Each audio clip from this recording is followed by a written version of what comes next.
साल 2016 18 सितंबर रात के 4:30 जम्मू कश्मीर का उरी सेक्टर, एक भारतीय सेना का कैंप। वहां सो रहे थे 18 जवान।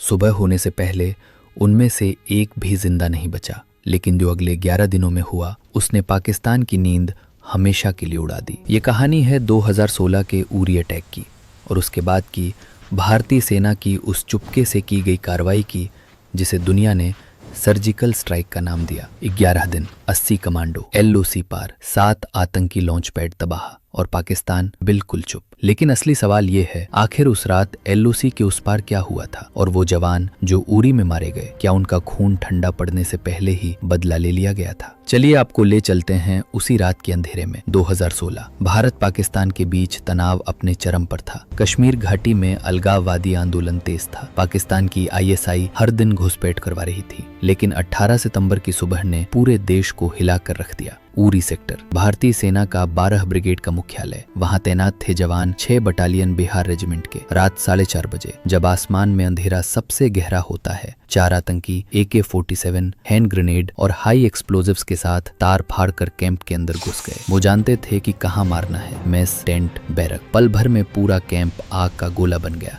जब सूरज निकला तो 18 जवान शहीद हो चुके थे, 30 से ज्यादा घायल। उनमें से एक था हवलदार प्रेम बहादुर खत्री, जो 15 दिन बाद रिटायर होने वाला था, और एक था राइफलमैन राम सिंह, जिसकी बेटी का जन्म उसी रात हुआ था। वो अपनी बेटी का चेहरा देखने से पहले शहीद हो गया। इस हमले ने पूरे देश की छाती पर हाथ रख दिया था। टीवी चैनलों पर रोना था, गुस्सा था, सोशल मीडिया पर आग लगी हुई थी। लोग पूछ रहे थे, हमारी सेना क्या सो रही है? लेकिन सच ये था कि सेना तो पहले से जाग रही थी, बस उसे एक चीज चाहिए थी, सही इशारा। उरी हमले के अगले ही दिन प्रधानमंत्री नरेंद्र मोदी ने एक बैठक बुलाई। रक्षा मंत्री, सेना प्रमुख, रॉ प्रमुख, गृह सचिव सब थे। सवाल एक था, जवाब कैसे दिया जाए? क्या वो बम गिराएंगे? क्या युद्ध छेड़ देंगे? नहीं, उन्होंने एक ऐसा रास्ता चुना जो पहले कभी इतनी बड़ी तादाद में नहीं इस्तेमाल हुआ था। सर्जिकल स्ट्राइक, यानी LOC पार जाकर उन आतंकी लॉन्च पैड को तबाह करना जहां से उरी अटैक की साजिश रची गई थी। लेकिन यह आसान नहीं था। पाकिस्तान की सेना LOC पर अपनी पूरी ताकत लगाए हुए थी। सैटेलाइट से लेकर ड्रोन तक हर चीज पर नजर थी। अगर एक भी कमांडो पकड़ा जाता तो भारत को अंतर्राष्ट्रीय स्तर पर शर्मिंदगी उठानी पड़ती। फिर भी 20 सितंबर को हमले के सिर्फ 2 दिन बाद भारतीय सेना के जनरल ने एक सीक्रेट ऑर्डर साइन किया। ऑपरेशन के नाम की घोषणा कभी सार्वजनिक नहीं हुई। इसे बस कहा गया इंडियाज क्रॉस LOC रिस्पॉन्स। अब शुरू हुई 11 दिनों की काउंटडाउन। जम्मू के एक सीक्रेट बेस पर 80 कमांडो इकट्ठा किए गए। वो थे 4 और 9 पैरा स्पेशल फोर्सेस के, भारतीय सेना के सबसे कठिन और खूंखार स्पेशलिस्ट। हर कमांडो को देखा गया, हर गोली की गिनती की गई। उन्हें सैटेलाइट मैप्स, ड्रोन फुटेज और ग्राउंड इंटेलिजेंस दी गई। पाकिस्तानी सेना के रूट, गार्ड पोस्ट और पेट्रोल टाइमिंग सब कुछ स्टडी किया गया। लेकिन सबसे बड़ा खतरा था LOC के उस पार जाना, क्योंकि अगर कोई कमांडो घायल हो जाता या मर जाता तो भारत सरकार उसे ऑफिशियली कभी स्वीकार नहीं कर सकती थी। ये एक ऐसा मिशन था जहां हर आदमी को ये लग रहा था, शायद हम वापस ना आए। फिर आई 28 सितंबर की रात। 11 दिन की तैयारी के बाद मौका मिल गया था। रात का अंधेरा, बिना चांद के। पाकिस्तानी सेना के रडार में एक कमजोर स्पॉट मिल गया था। बस 4 घंटे, मिशन शुरू से खत्म। 28 सितंबर रात 11:30 बजे भारतीय कमांडो ने पूरी साइलेंस के साथ LOC क्रॉस की। वो नंगे पैर चल रहे थे ताकि पत्तियों की आवाज न हो। हर कमांडो के पास थी M4 कार्बाइन, हैंड ग्रेनेड्स और थर्मल इमेजर्स।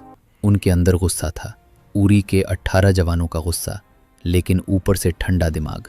उनके पीछे ड्रोन से सीधी फीड मिल रही थी कमांड सेंटर को। उनका पहला टारगेट था लॉन्च पैड नंबर 1, यहाँ से जिसमें मोहम्मद का एक कमांडर ऑपरेट करता था।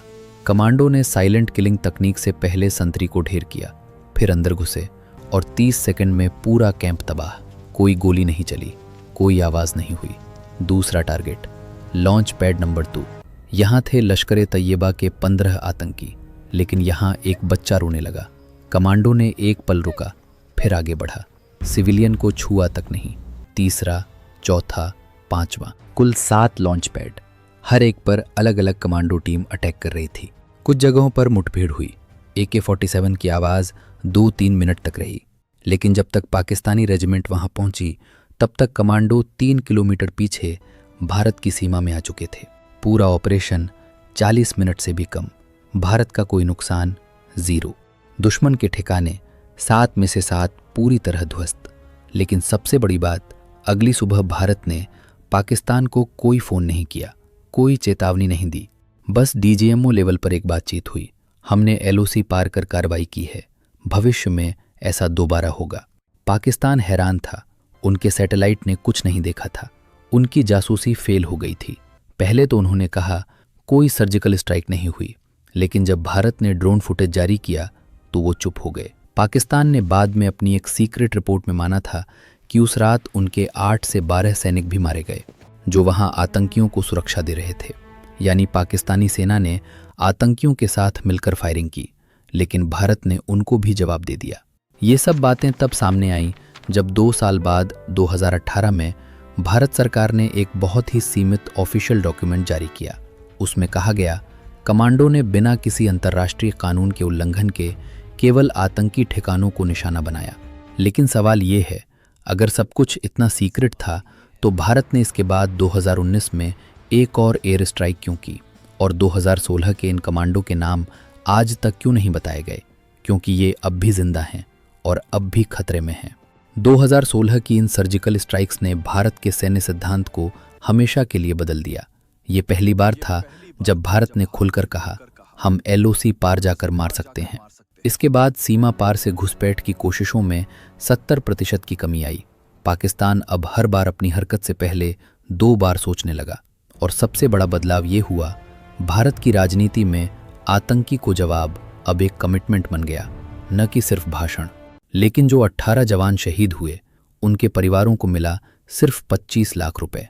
उनमें से ज्यादातर के घर आज भी वहीं के वहीं हैं, गांवों में, बिना पक्की सड़कों के।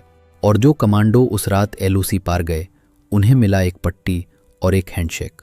एक शहीद की विधवा ने कहा था, मेरा पति मारा गया तो मुझे मालूम था कि उसकी कुर्बानी बेकार नहीं जाएगी, लेकिन जब टीवी पर सर्जिकल स्ट्राइक की खबर आई तो मैं रोने लगी।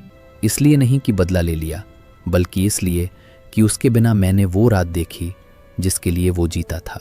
2016 की सर्जिकल स्ट्राइक ने दिखा दिया, भारत अब वो देश नहीं रहा जो हमला सहकर चुप रहे। लेकिन सच्चाई ये भी है कि आज तक उस रात के कमांडो की पहचान गुप्त है। उनके चेहरे नहीं दिखाए गए, उनकी कहानी नहीं बताई गई। सिर्फ एक लाइन आई, भारत ने जवाब दे दिया। आज 2016 के उरी हमले के बाद 8 साल बीत चुके हैं। उस रात के जो 18 जवान शहीद हुए, उनके परिवारों ने अपना गम तो मिटा लिया, लेकिन मिट्टी नहीं। और जो 80 कमांडो एलओसी पार गए थे, उनमें से कुछ अब भी सेना में हैं, कुछ रिटायर हो चुके हैं। लेकिन कोई भी कभी नहीं बताएगा कि उस रात उन्होंने क्या देखा, क्योंकि वो वादा करके आए थे, जो कुछ होगा हम मर कर लाएंगे, लेकिन मुंह से नहीं निकालेंगे। ये कहानी थी 2016 सर्जिकल स्ट्राइक की। एक ऐसा ऑपरेशन जिसने दिखा दिया कि भारत की सेना सिर्फ सीमा की रखवाली नहीं करती, बल्कि दुश्मन के घर में घुसकर मार सकती है। अगर ये वीडियो आपको पसंद आया हो तो लाइक ज़रूर करें, और ऐसे ही सच्ची अनसुनी कहानियों के लिए चैनल को सब्सक्राइब करें। मिलते हैं अगले ऑपरेशन की कहानी में। तब तक जय हिंद, जय भारत।